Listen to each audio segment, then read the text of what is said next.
vos clients, vos patients sont des gens qui font usage de drogue ou d'alcool, en tout cas qui sont pris dans des dépendances à des produits forts, qui les amènent dans des états de conscience modifiés, évidemment, puisque c'est même ce qu'ils cherchent la plupart du temps.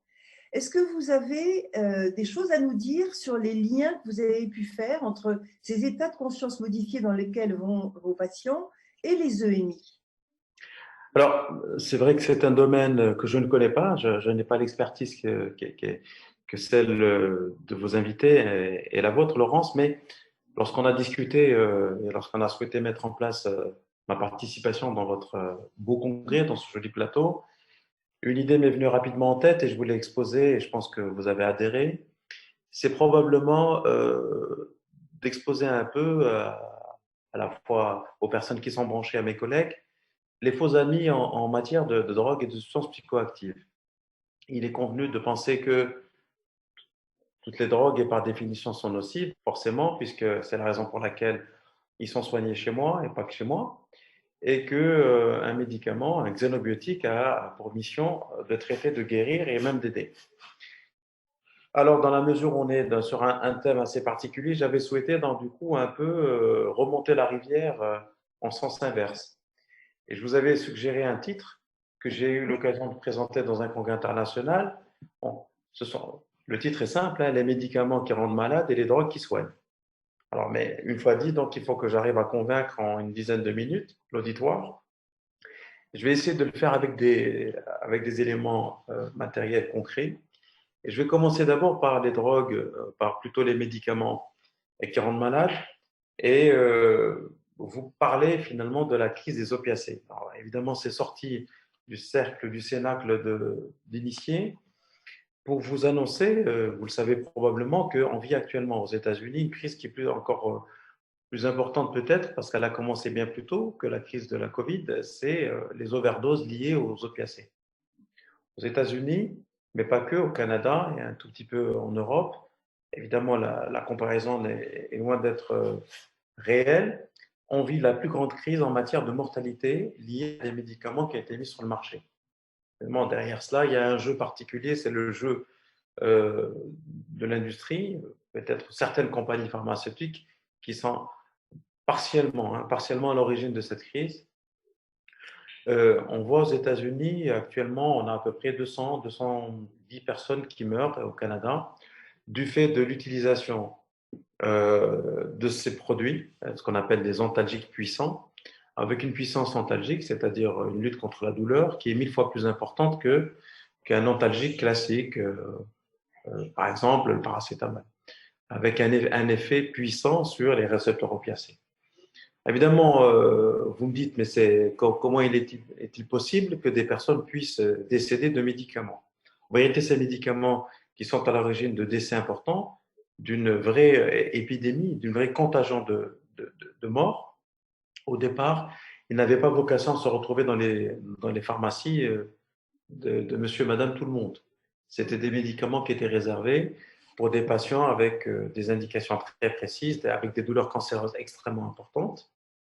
Et le fait d'avoir, par le jeu des autorisations de mise sur le marché, se sont retrouvés finalement à être prescrits par des collègues des MG, des GP, des médecins généralistes, des médecins famille.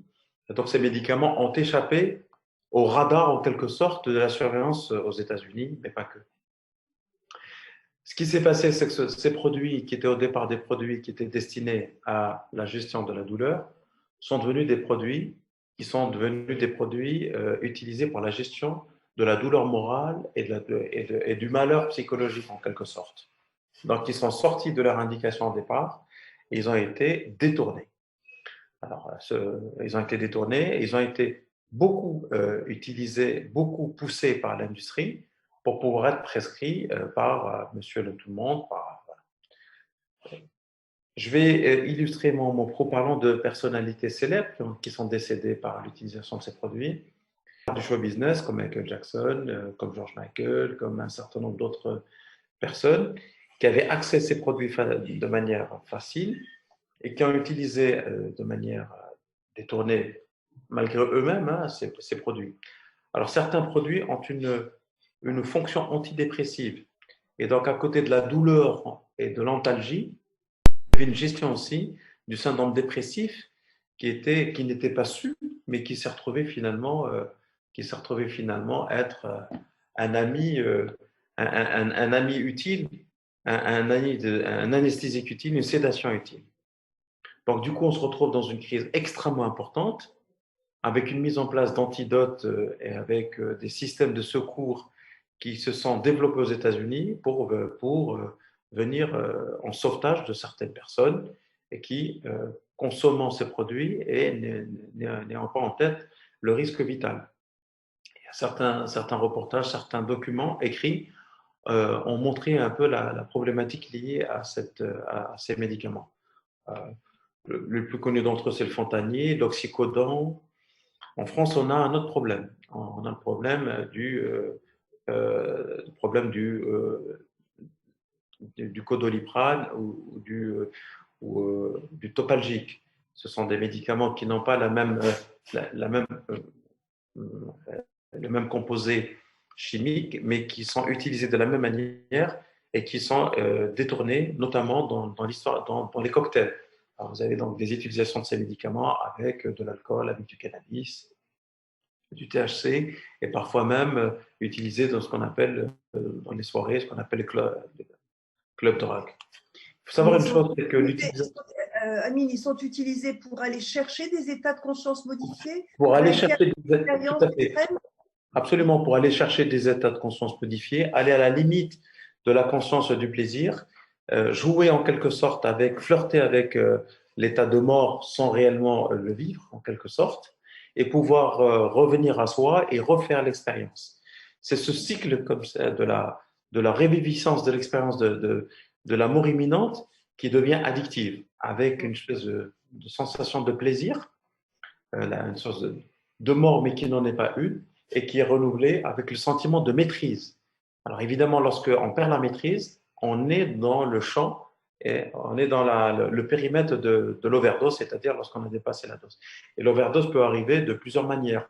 Quand on ne connaît pas le produit, lorsqu'on a une période au cours de laquelle on baisse sa vigilance et sa tolérance, et on revient à des pratiques identiques à celles qu'on a vécues il y a quelque temps, ou alors lorsqu'on est en situation physique ou psychologique affaiblie, ou alors lorsqu'on fait ce qu'on appelle des conconsommations. Donc voilà, les risques de pouvoir perdre la vie dans ce cadre-là sont importantes. Mais l'expérience d'aller au-delà de ce qui est possible de supporter est quelque chose qui est recherché. Oui, c'est ça.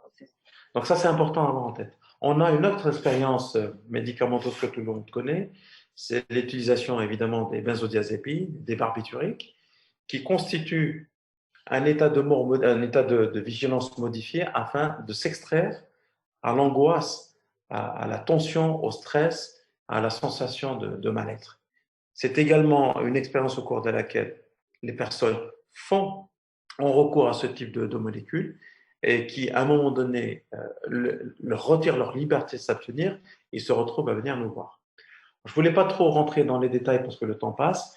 Voilà des éléments qui constituent finalement des médicaments qui au départ n'avaient pas cette fonction, qui peuvent être détournés, qui font vivre un état limite de conscience et qui parfois peut emporter la personne dans un état où le retour est impossible. Vous voyez, ça, c'est important. Et du coup, Amine, vous me disiez que vous aviez fait, vous, un changement de paradigme en quelque sorte. Oui. On va projeter un slide là, qui montre un peu votre vision transformée et le combat que vous menez d'ailleurs par rapport à toutes ces… Tout à fait. Alors, le changement de paradigme, il est le suivant, Laurence, puisque je parlais des médicaments qui peuvent nous faire passer au-delà. On a actuellement des drogues et qui ont encore le statut de drogue, c'est-à-dire de produits interdits, un statut de produits illicites, mais qui, eux, nous font vivre des états de conscience modifiés et qui nous permettent de revenir en étant mieux. Alors, actuellement, dans mon service, je mène une expérience avec un groupe sur ce qu'on appelle les psychédéliques, notamment la psilocybine, la LSD et la DMT. Je n'ai rien créé. Hein. La France a été un des grands pays, notamment avec les côtes de Sainte-Anne, à avoir fait l'expérience des états de conscience modifiés pour traiter les états dépressifs graves ou bien les addictions. Et à la fin des années 50, au début des années 60, il y a un mouvement rigoriste qui a évidemment totalement modifié le regard vis-à-vis de ces expériences, notamment à travers le setting et avec, la Convention internationale de 71, ces produits sont devenus interdits. Et un autre élément qui est important, c'est que ce sont des produits qui n'ont pas une grande valeur marchande et donc qui constituent une concurrence directe pour l'industrie pharmaceutique, et donc il n'y a aucun intérêt à pouvoir faire du lobbying pour pouvoir les commercialiser. Donc évidemment, je milite pour réhabiliter ce type d'expérience avec un effet extrêmement intéressant. Alors, on a une littérature abondante, évidemment ce n'est pas le but ce soir d'en parler, notamment dans des grandes revues. La dernière revue c'est le BMJ, l'American Journal of Psychiatry, mais pas que, qui a montré, notamment dans les pays où on a permis cette expérience, l'apport extraordinaire à travers une expérience ponctuelle de ce type de produit, ce qu'on appelle les psychédéliques. Ce qui n'est pas aussi des psychédéliques, c'est la kétamine, qui actuellement a fait l'objet de travaux très élaborés. Et on a un produit qui est mis sur le marché, notamment avec un laboratoire, notamment pour les états dépressifs graves avec imminence d'idées suicidaires. Donc on voit qu'il y a une expérience possible, un dépassement des frontières habituelles, notamment aux médicaments classiques, qui est une promesse très intéressante pour renouveler la pharmacopée. Donc ça, c'est extrêmement important à l'avoir en tête.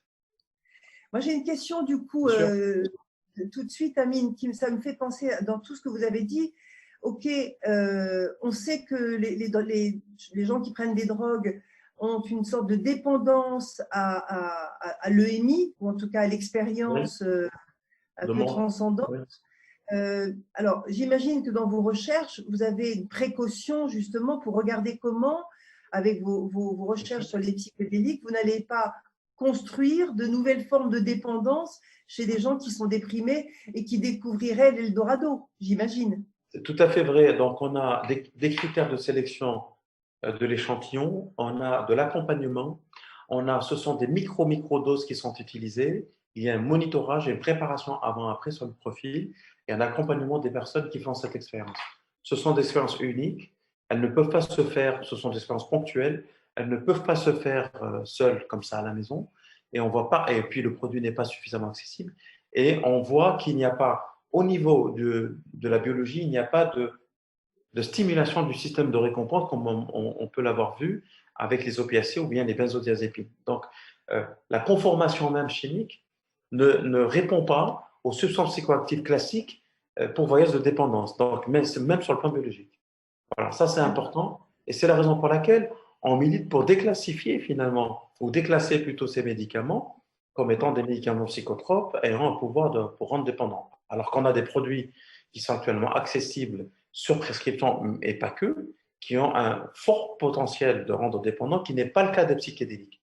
Il y a simplement une vision qui est en quelque sorte d'opprobre, jeté sur ce type de produits, alors qu'ils sont utilisés de manière très raisonnée et de manière très encadrée dans d'autres pays, en Suisse, en Allemagne, en Autriche.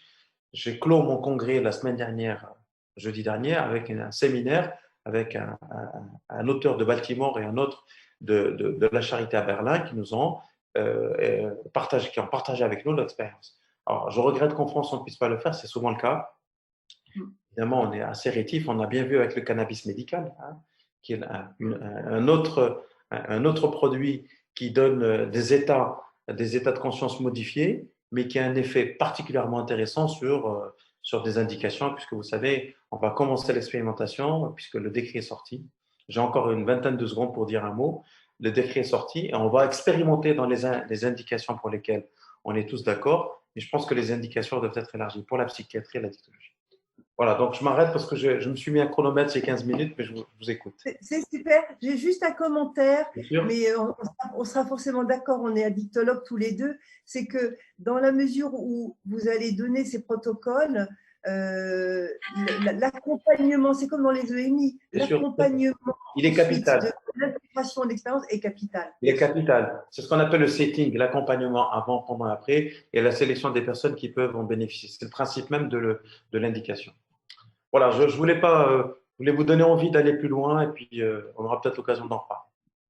Tout à fait. Merci, merci Bien. beaucoup, Amine. Formidable.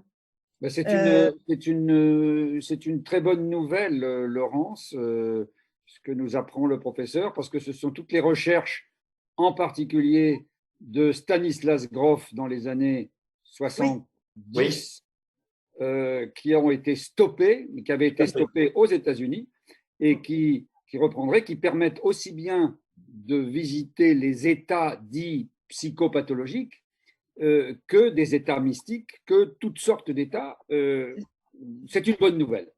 Oui, absolument, absolument, absolument. Merci, Amine. On va maintenant peut-être…